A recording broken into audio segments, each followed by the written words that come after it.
I never expected my life to split cleanly into a before and an after. But the night I stepped into the Cole family mansion, something inside me cracked with a sound only I could hear. The kind of sound that changes a person forever.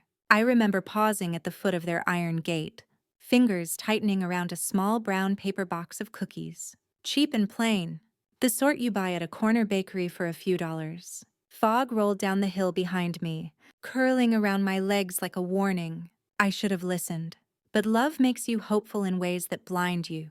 My name is Olivia Grant. To the world outside, I look ordinary, a woman in a faded cotton dress, hair pulled back loosely, sneakers worn down at the edges. No one would guess that I'm the chief financial officer of one of San Francisco's fastest-growing tech companies, pulling in more than $40,000 a month. I never hid it out of shame. I hid it because the world changes the moment people see money on your skin. They treat you differently. They talk differently. They project fantasies and fears onto you that never belonged to you in the first place. I wanted one place, just one where I could exist as myself. For a while, that place was Adrian. I met him in a tiny cafe on a fog-heavy morning. He was tired, kind, and achingly sincere in a way I had forgotten men could be. We connected over books, music, and mistakes we weren't afraid to admit.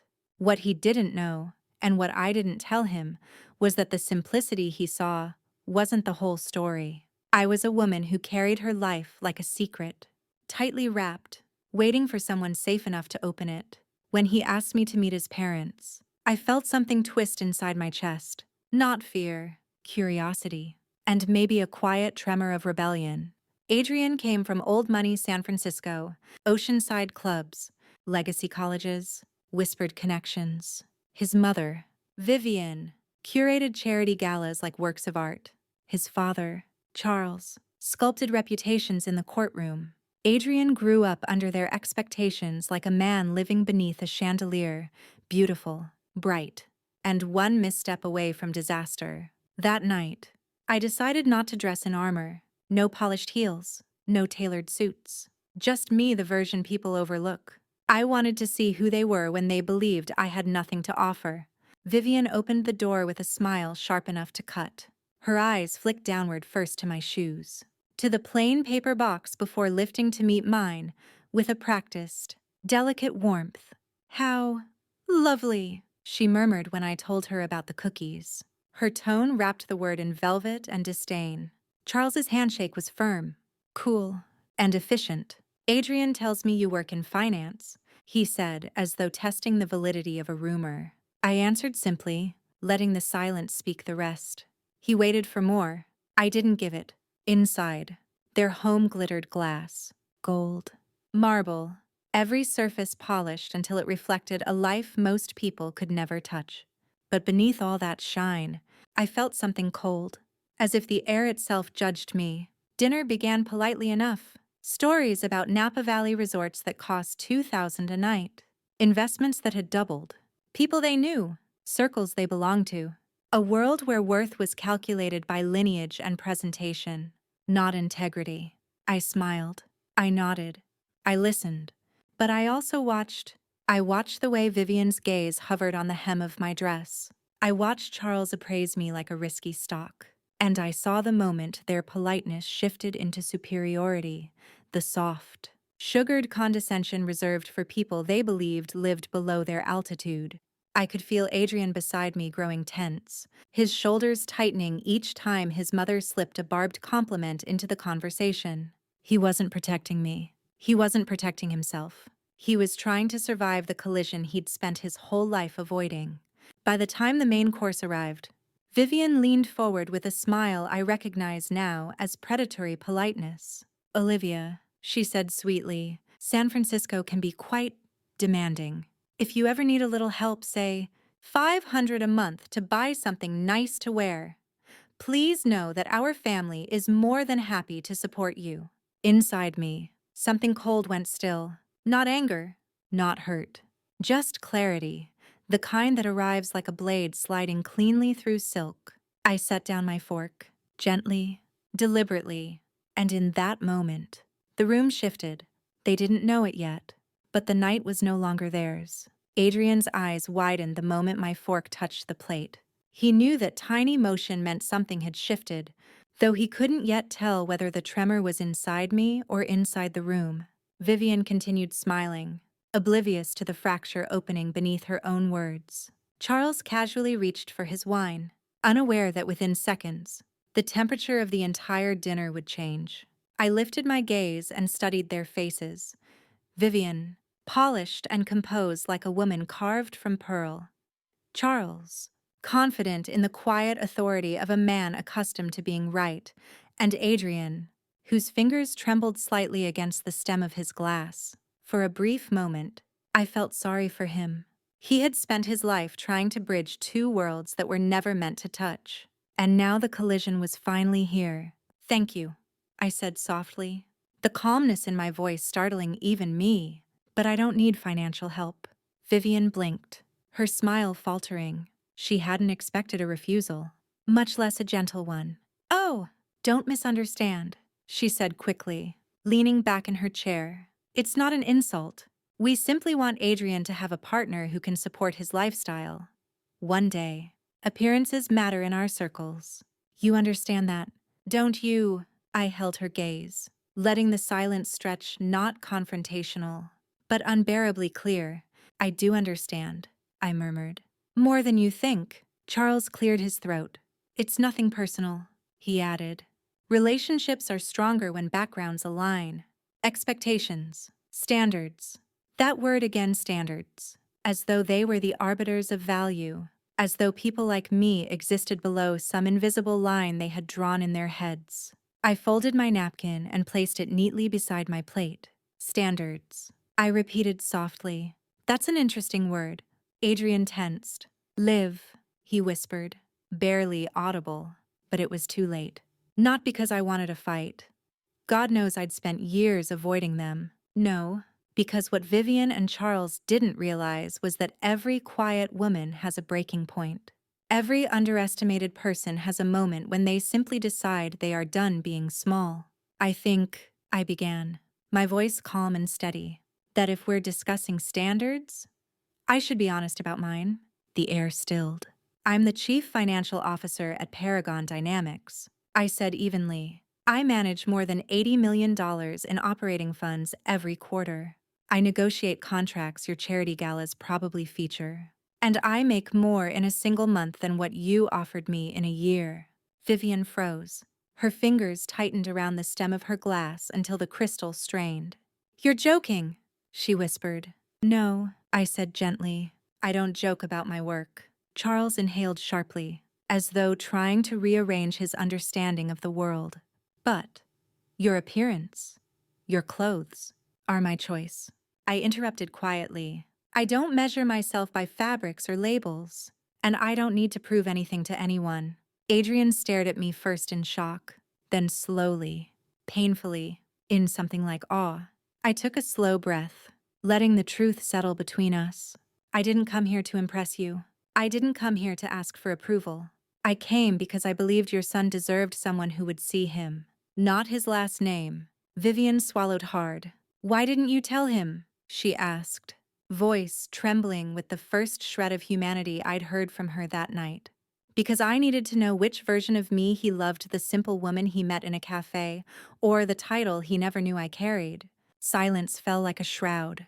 I reached into my bag, pulled out a silver company card, and slid it across the table.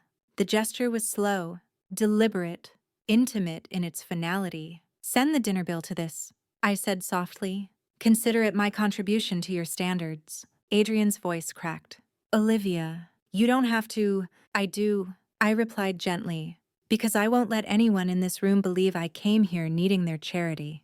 Vivian stared at the card as if it were a shard of glass. Charles looked away, jaw clenched tightly, the facade of superiority collapsing piece by piece. I stood, picking up the box of cookies I had brought, a cheap offering I once thought might soften the evening. Now it felt symbolic in a different way. Honest, unpolished, real. I turned to Adrian. "I don't regret coming," I said. "Tonight showed me everything I needed to see." Then, without another word, I walked down the long hallway lined with perfect family portraits, images of a life constructed with care but devoid of warmth. As I reached the door, the cold night air rushed in, biting against my skin. Behind me, Adrian whispered my name again, but I didn't look back. Some doors aren't meant to be closed softly. Some are meant to be walked through and never reopened. The wind outside the Cole mansion hit me like a blade sharp, cold, almost cleansing. I stepped onto the sidewalk, clutching the small box of cookies against my chest, as if holding on to the last piece of myself that hadn't yet been bruised by the evening. The distant clang of a streetcar bell drifted through the fog, and for a moment, the whole city felt painfully quiet, as if San Francisco itself was waiting to see whether I would break. I didn't. Not yet. I walked without direction, letting the night swallow the sound of my footsteps. Each breath came out heavier than the last, thick with the emotions I'd buried through the dinner humiliation, anger, disappointment, and something far sharper: grief. Not for myself, but for what I had imagined Adrian's world could be, for the hope that maybe, just maybe, love could survive the collision between two different universes. By the time I reached the edge of Powell Street, a tremor finally escaped my hands. I stopped beneath the yellow glow of a street lamp and pressed my fingers against my eyes until the blur faded. I had endured condescension before sleek smiles, measured judgments, polite insults sharpened like cutlery, but tonight had carved deeper than I expected. Because this time, it wasn't strangers. It was the family of the man I loved. An elderly man with silver hair pulled up in an old taxi and rolled down the window. "You look like someone trying to outrun something," he said gently. "Need a ride?" I didn't argue. I simply nodded. When I slid into the back seat, he adjusted the mirror and caught my reflection, eyes red, jaw clenched, shoulders caving inward. "You all right, miss?" he asked quietly. I hesitated before answering. "I think." I finally walked out of a place I never belonged. He made a soft, knowing sound. Leaving is sometimes the hardest kind of courage. His words loosened something inside me, enough that I felt the sting of tears rising again. I blinked them away, letting the city lights smear through the window. By the time we reached my apartment, the trembling had stopped. I paid him, and as he pulled away, he called out, "Keep walking forward. Don't turn back unless the view is worth it." Inside my apartment, the silence wrapped around me warmly, my little home modest, quiet. Ernest felt more like sanctuary than ever. I sank into the chair by the window and watched the fog drift past the streetlights like pale ghosts. That house in Pacific Heights felt like another planet. And Adrian, I didn't know where he belonged in that universe anymore. I barely slept, drifting in and out of memories: our first conversation in the cafe, the ease of his laughter, the way his shoulders stiffened at the dinner table, the guilt in his eyes every time his parents tried to shrink me. I woke before sunrise, exhausted and hollow, wondering if love was enough to bridge a chasm carved by years of expectations and polished illusions. At 8:17 the next morning, my phone rang. "Adrian." For a moment, I considered letting it ring, but I answered, if only to close whatever unfinished edges remained between us. His voice was rough, like someone who hadn't slept. "Olivia, I'm sorry." He rushed the words out, breath shaky, like he had been holding them in all night. "I should have said something. I should have stopped them. I should have stood with you." I closed my eyes. The pain in his voice felt real enough to touch. "Adrian," I said quietly, "last night wasn't about choosing me over them. It was about choosing what's right." "I know." He inhaled unsteadily. "You don't understand. After you left, I lost it. I yelled at them. Really yelled. I told them they embarrassed me more than you ever could." My mother cried. My dad didn't know what to say. They've never seen me stand up to them. Hearing that twisted something sharp and tender inside me. "Where are you?" he asked softly. "Please, can we talk? Face to face." Against my better judgment, I whispered, "Golden Gate Park. The cafe by the lake. 1 hour." The morning wind at the park carried the scent of eucalyptus and cold ocean air. I sat at a wooden table clutching a hot cup of coffee, unsure whether I was ready for whatever he came to say. When Adrian appeared, He looked wrecked, exhausted, remorseful, stripped of the polished calm he usually wore like armor.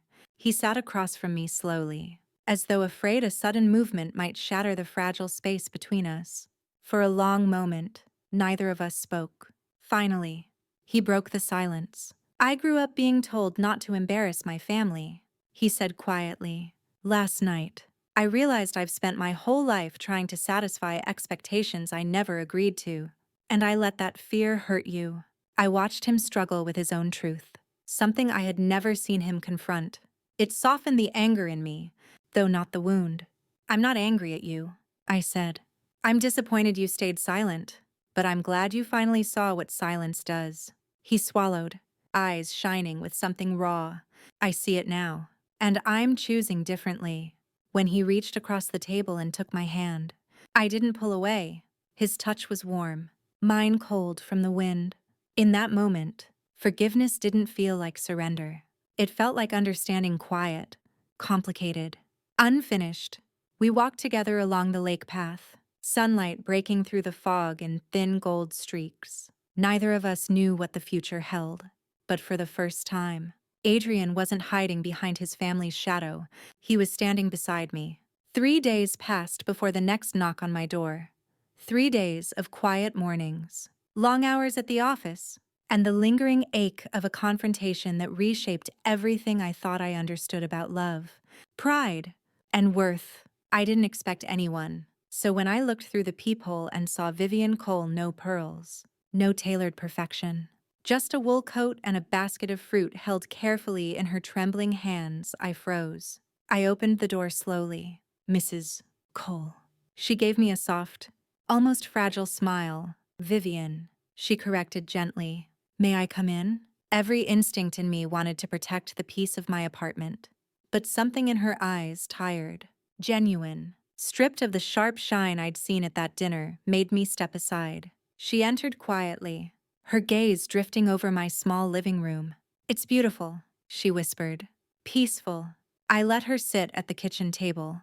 Sunlight filtered through the window, catching the dust motes in the air. She placed the fruit down, but her hands stayed clasped together as if she were afraid they'd shake. "I came to apologize," she began. I said nothing. I wanted the truth to come from her without being pulled. She inhaled deeply. "I judged you," she said, "cruelly, carelessly. I assumed I understood who you were from a glance. The way you dressed, the district you lived in, and the worst part is, I taught my son to see the world through the same lens." That last sentence hit me harder than I expected. She looked up, her eyes glistening. "When Adrian confronted us after you left, something inside me broke. Not because he yelled, he never yells, but because he finally said the truth out loud, that I made him ashamed of the very values I claimed to care about." She shook her head. "I spent decades believing appearance protects us from judgment, but I realized I've been the one judging. I've confused polish with worth, and I hurt someone who means the world to my son." Her voice cracked. "I am sorry, Olivia, truly." My chest tightened, not with anger, but with the unexpected weight of sincerity. I poured her a cup of tea, partly to give her something warm to hold, partly to steady myself. "You don't have to say more," I said softly. "We all build walls without realizing we're imprisoning ourselves inside them." Vivian exhaled, a long, trembling breath. "Adrian told me what you said that night. About value, about choosing simplicity, about integrity." She paused. "I envy that. I can't remember the last time I made a decision that wasn't shaped by status or fear." She glanced at the photo of my parents on the shelf, my mother with chalk still on her hands, my father covered in sawdust, both smiling with unpolished joy. "They look happy," she murmured. "They are," I said, "because they learned early that worth isn't something you wear, it's something you live." We talked for almost an hour about pressure, expectations, the years she spent trying to maintain an image polished enough to protect her son. I saw not the woman from the mansion, but a mother who finally realized the world she'd built was suffocating the person she loved most. Then, hesitantly, she asked, "Would you let me try again? Not as someone evaluating you, but as someone learning from you." Against all the bitterness of the past week, something inside me softened. Yes, I said quietly. Trying is all any of us can do. She smiled, small and genuine. Adrian's lucky to have you. I shook my head. We're lucky to have each other now, that we're honest. Vivian straightened, wiping her eyes lightly. My son asked if we could all meet again. Properly this time. If you're willing. I hesitated, but only for a breath. Because forgiveness, I realized, wasn't about letting the past vanish. It was about letting the future exist. I'm willing, I replied. 2 days later, all four of us stood together at a charity run I'd helped organize for underprivileged youth. Adrian pinned race numbers onto shirts. Vivian tied her hair into a simple ponytail. Charles quiet. Humboldt helped fold tables. No fancy cameras, no designer outfits. Just people trying to do something that mattered. When the race ended, we sat in the grass with paper cups of steaming coffee. Vivian looked around, cheeks flushed from running, and said softly, I haven't felt this human in years. Adrian slipped his hand into mine, squeezing gently. Thank you, he whispered, for not giving up on me. And in that moment, under the open sky and the chatter of kids playing nearby, I felt something I hadn't felt in a long time, peace that wasn't bought, earned, or proven, but simply lived. Weeks later, I launched a women's empowerment initiative at my company, teaching young women in finance and tech how to believe in themselves, even when the world tries to measure their worth for them. At our first session, I looked at 12 nervous faces and said, your value doesn't come from the labels people try to put on you. It comes from who you choose to be when no one is watching. And as I spoke, I realized something powerful. What happened at that dinner didn't break me. It built me. It uncovered a strength I didn't know I needed to find. As for Adrian and me, our story didn't end at a dining table in Pacific Heights. It began there, in conflict, in truth, in the ashes of expectations burned down to reveal something real. If you've listened to this story and it touched something inside you, thank you for staying with me. And if you want more stories of betrayal, resilience, and rising from the fire, don't forget to subscribe to Vengeance Within.